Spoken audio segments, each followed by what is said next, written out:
بونجور. بما انه قربنا لندخل سنة الجديدة، حبيت اقدم لكم نوع حلو لونه ابيض حتى تكون سنة الجديدة علينا ايامها كلها بيضة. وهالوصفة هي ليالي لبنان. بس قبل ما نبلش بتحضير هالنوع من الحلو، ما تنسوا تشتركوا معي بالقناة وتكبسوا على الجرس او على كلمة اشتراك او سبسكرايب. ميرسي. وهلا اول شي بدي بلش حضر بشو بدي اسكب ليالي لبنان بس اطبخها وتصير جاهزه. انا حضرت كاسات، فيكم تستعملوا مثل هالنوع الكاسات او هالنوع الكاسات لتسكبوا فيها. واذا بتحبوا تسكبوا ليالي لبنان بالجار، فيكم تستعملوا هيك نوع جار او هيك نوع جار وتزينوه. او كمان فيكم تسكبوا ليالي لبنان بقالب الكيك يلي بينفتح على الجنب وتحطوه بالبراد مشان 3 ساعات تقريبا ليجمد، وبعدين بتشيلوه بتحطوه على صينيه وبتزينوه. وهلا رح نبلش.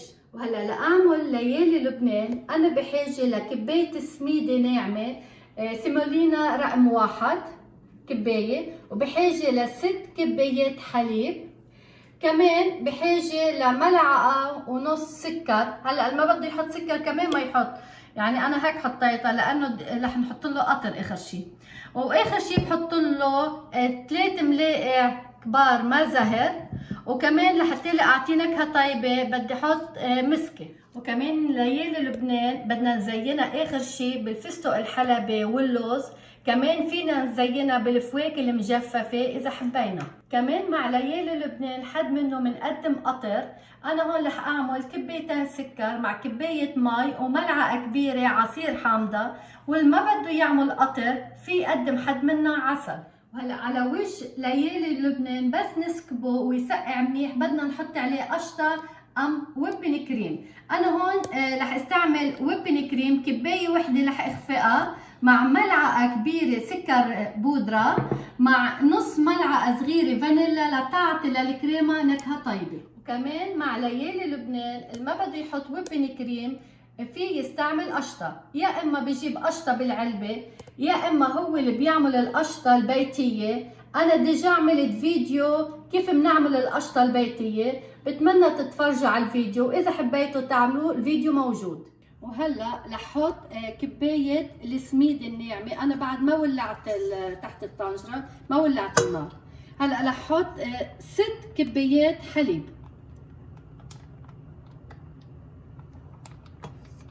هاي اول كبايه،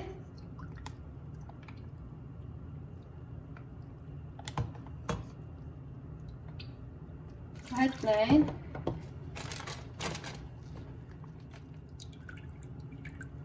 وهي 6. وهلا بنحركهم للحليب والسميد الناعمه. وهلا بدور الفرن تحت منهم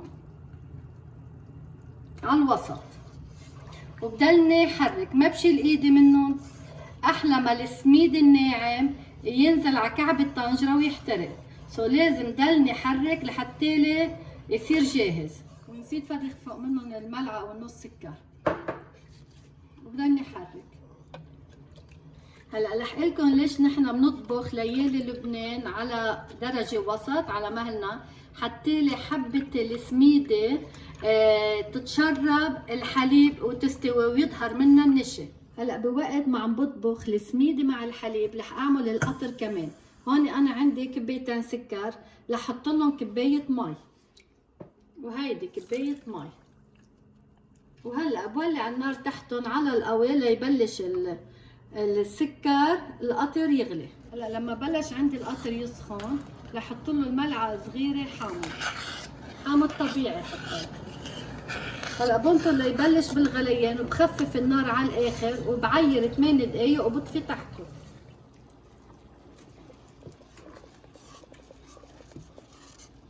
هلا من بعد 8 دقايق طفيت تحت القطر وبدي احط ملعقه كبيره ما زهر. وهلا من بعد 12 دقيقة اخذت معي على نار وسط، وكمان خففت رجعت النار اقل من وسط. بدي احط 3 ملاعق كبار ما زهر عليها. هاي اول وحدة،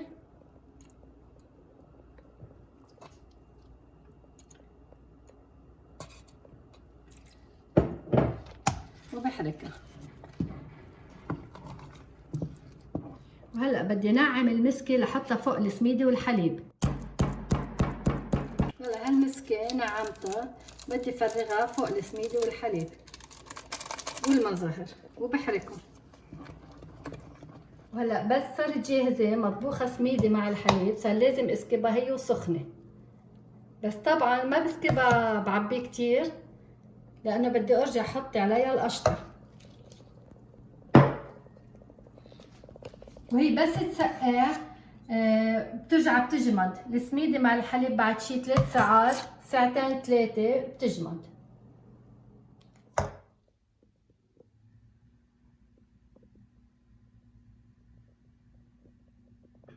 وهلا بدي اخفق الويبن كريم. انا استعملت هيدي 35% ويبن كريم، رح استعمل منها كبايه واخفقها وحضر الكريمه لزين ليالي لبنان.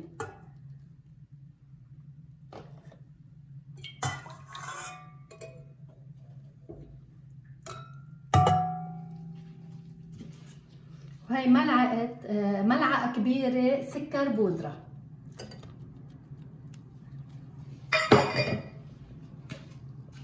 هون عندي ربع ملعقه صغيره فانيلا، ربع ملعقه. وهلا بخفقهم. ببلش اول شي على الدرجه الوسط احلى ما يطرطش الكريمه.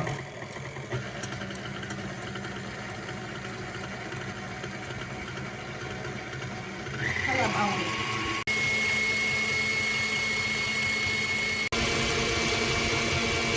وهلا ويبن الكريم صار جاهز عندي لشيله وحطه بالبراد وانطر السميده مع الحليب يسقع وبعدين بزين. وهلا من بعد ساعتين ما سكبنا كاسات السميده بالحليب، رجعت لكم لحتى لي نكفي تزيين ليالي لبنان.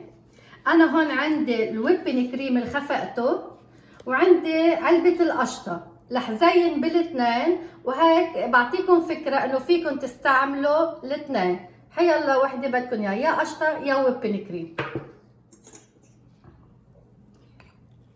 هلا بلشنا بالويبن كريم.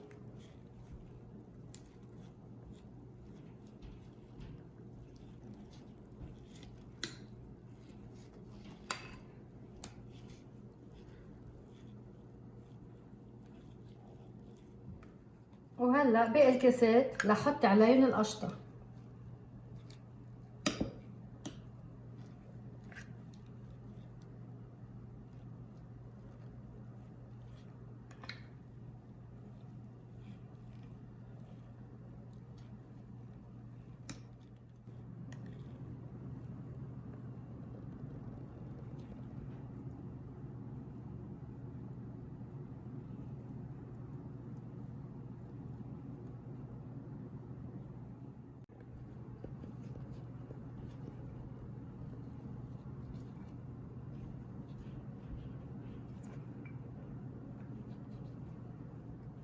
وهلا خلصت تزيين ليالي لبنان، وبتمنى يكون نال اعجابكم هالفيديو. وما تنسوا بس تقدموا ليالي لبنان بدكم تقدموا حد منه القطر. ميرسي.